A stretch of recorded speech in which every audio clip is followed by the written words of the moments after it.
Hi everyone, welcome to the live chat. I'm so sorry about the delay. We had our Facebook page changed to a business page, and it appears as a business page you can't do live chats.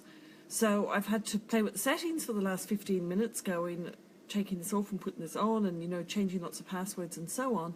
And that is why there is a delay. So sorry anybody who's been waiting 10 minutes for this live chat to come on. As I said, it's because of a technical problem. I didn't realise when we changed to a business page we can't do the live chats. Makes no sense to me. There must be something wrong in our settings, but I will work that out at some point. Now, let's see. It looks like we may have our first question. So, the question is, I've read and followed your book since 2012 with all of my children. Now, of course, someone's put another question up, so that question has disappeared. So hold on one sec and I will get the questions on my telephone. It seems to be the more reliable way of reading the questions is on the telephone. So it looks rude because I'm looking down, but it's the easiest way of doing it. So Maya says, I've read and followed your book since 2012. I have an 8-week-old who doesn't seem to like her bed at night. During the day, she will have her naps in bed. At night, she will not go down in her bed. Her cries are emotional. She doesn't seem to be whinging. She cries with tears, and I'll come and get her up, and eventually she'll go to sleep in my arms. What could be the problem?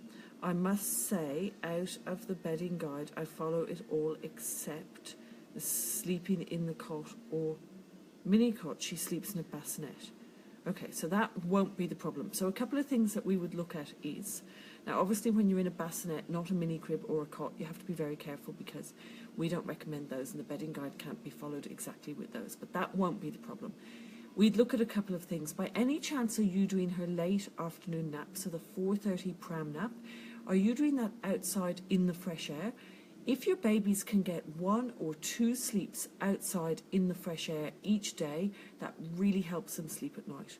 So if it's possible to go for a walk at one of the sleeps, so either the morning sleep or the lunchtime sleep, when the weather warms up, even in the cold, as long as your baby's rugged up, you can do that. And definitely the 4:30 pram nap should be out and about if possible. So I would be saying, is there any chance you're putting your 8-week-old down in their cot at the 4:30 nap time? If so, when you get your baby up at 5:15, your 8-week-old will be saying, I don't want to go back to bed at 7 o'clock, I've been in bed all day. So that could be the problem. So that's the first thing we'd look at. The second thing we would look at is your baby hungry? So often a mum's milk supply can be lower at night, so your baby might be hungry, and that might be why they're not settling at 7 o'clock. So we would look at ruling out hunger. So if possible, I'd ask you to join the online advice area where we can rule out hunger. It's really good to rule out hunger. We would do this by looking at maybe, is your baby on formula? What type of formula is your baby on? Could there be a problem with the formula that they're on?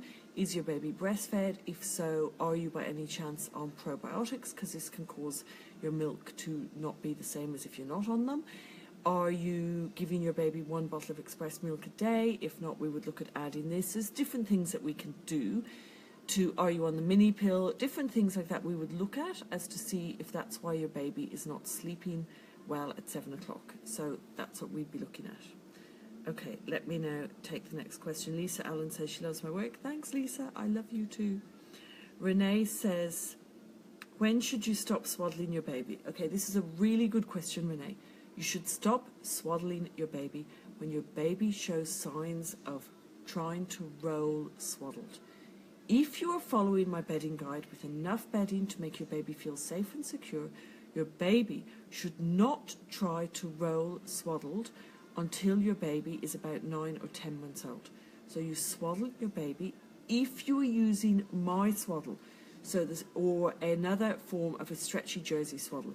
If you are using a swaddle with a zip the whole way down the front, stop swaddling your baby immediately.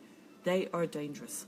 I went to talk to some maternal health nurses recently and I was so happy. At first I was a bit shocked, and then I was so happy because this maternal health nurse came up to me and said, I don't like any of these products, they're all unsafe. And I said, oh, what is it exactly that's unsafe about them? And she said, the zips up the front of the swaddles. And I said, I don't sell zips up the front of the swaddles. And she was a little bit shocked. But I was absolutely delighted that she knew how unsafe the swaddles are with zips up the front. They are really unsafe. So if you're using a swaddle with a zip up the front, stop swaddling your baby immediately. If you're using the Save Our Sleep Wrap and a Wrap over the Safe Sleeping Bag following the bedding guide, or another jersey stretchy wrap over the Safe Sleeping Bag following the bedding guide, you can swaddle till your baby shows signs of trying to roll swaddled, which is about 9 months. Right. Jojo says, "Hi Tizzie, I have an 8-month-old that keeps crying when we put her to bed at 7 p.m. She's emotional with tears, but she has a clean nappy, has been fed before bed, is not hungry. We pick her up, and because if we don't, she gets really worked up. But she wakes up 40 minutes later, relying on us to settle her. She does not cry for her day sleeps." So with you, with your 8-month-old, let me read the rest of it. She's having 1 to 1.5 hours to her sleeps during the day. So again, with your 8-month-old, I would be looking at a couple of things. I would be looking at, are you having one nap outdoors would be really good each day if possible, 1 sleep outdoors. You don't have to do that, but that's a good tip to help. I'd be looking at your baby's food texture. Is your 8-month-old having a chicken casserole or a fish casserole or something like a meat casserole pureed to pureed texture? Is your child having this twice a day? Have you started stage 2 infant formula if you're giving formula? If you have, go back to stage 1. Is your child on probiotics? Are you by any chance giving your baby custard?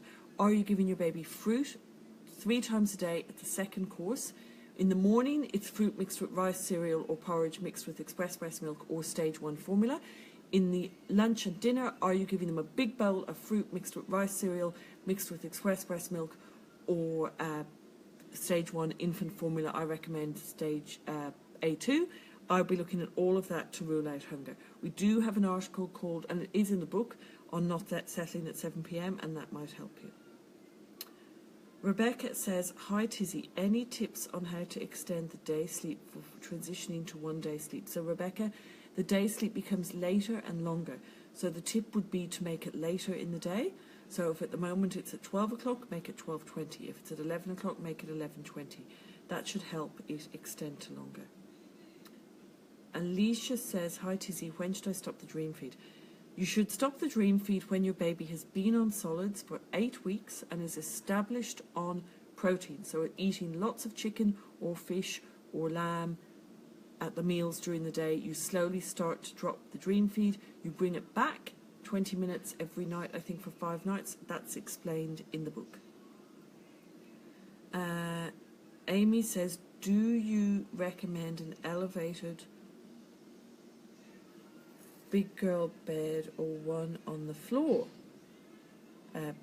A normal bed at a normal height. I wouldn't recommend a bunk bed, I wouldn't recommend a high bed, but a normal bed at a normal height. And make sure you use I only would use a Lindum bed rail because it is very, very safe. Lots of bed rails, the child can stand up and fall down between the bed rail and they fall down between the bed rail and the side of the bed. They can fall down and get trapped. So I would only use the Lindum one because that goes right in under the bed. But no, you can have a bed at a normal bed height. Anna says, "Hi Tizzie, my 6-month-old is waking at 4 a.m. and won't go back to sleep. I'm following your bedding guide and have extra layers." So Anna, when you say you're following the bedding guide, I don't know where you live, but have you tried up to the 15 layers on the bedding guide? If not, I would be trying that because a 4 a.m. wake up is definitely coldness. So make sure you're using up to the 15 layers in the bedding guide. Make sure the room is heated to 20 degrees with a sort of oil panel heater. I try and avoid the air heating. And I really do think your little one would be cold waking at that time. But please answer further down if you are using the 15 layers of blankets. And remember that the bamboo blankets are a heavier weight. So they're much heavier and warmer than your normal cotton ones. So you might think that, it's cheaper to go out and buy the normal cotton ones, but they won't give you the same warmth. You're going to need 3 or 4 cotton ones for each one of the bamboo mixed ones. Anne says, "My baby starts out 3 to 4 hours sleep at night, but then gets shorter as the morning approaches." Again, Anne, I will be looking at coldness for your baby's problem. I don't know what age your baby is, but I would be looking at coldness, and if that wasn't the case, I'd be looking at diet. It's a bit hard to say, not knowing what age your baby is. Claire says, when should baby sleep through to 7 a.m. with a dream feed? So Claire, I would expect your baby to sleep through to 7 a.m. if it's breastfed from about 6 weeks, if it's formula fed from about 8 or 9 weeks. If this isn't happening, I would be looking at the bedding, etc. You say you're following all of the bedding guide. Well, I'd be looking at, we must be missing something, so I would go back over the bedding guide and make sure you've tried up to the maximum amount of blankets. Your baby's 3 months, so I think that's 12 blankets. It might be 15. You'll have to check the guide. But we should see your baby sleeping. So if it's possible, join the online advice area so that we can really give you a help with that. Carly Mills, that's a name I think I'm very familiar with, but it might not be the same Carly Mills I'm thinking of. But I think Carly's been around for a while. She says she's not sure what we're talking about today. We're taking questions. She says her nearly 3-year-old is waking at 4:20 to 4:45 every morning. Wakes for the toilet, gets up and down until 5:30, where I get him back to sleep again for the day. He no longer has a day sleep. I've tried earlier bedtime, later bedtime. Nothing is working either way. I've ruled out hot or cold. If he's waking to go to the toilet, Carly, there's not much you can do about that except try to change what he drinks at night.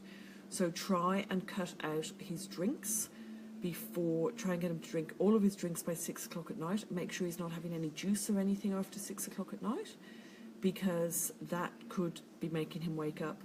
Really, if he's waking to go to the toilet, there's not much you can do about it except get him up, take him to the toilet, bring him back, put him in bed and give him, try not to keep chatting to him or anything to encourage him to go back to sleep quickly. But it could be the toilet also. You've been around for a long time, so you'd know about trying the bedding and trying the extra bedding, etc. You've ruled out hot, you've ruled out cold. So it can't be that. I would try changing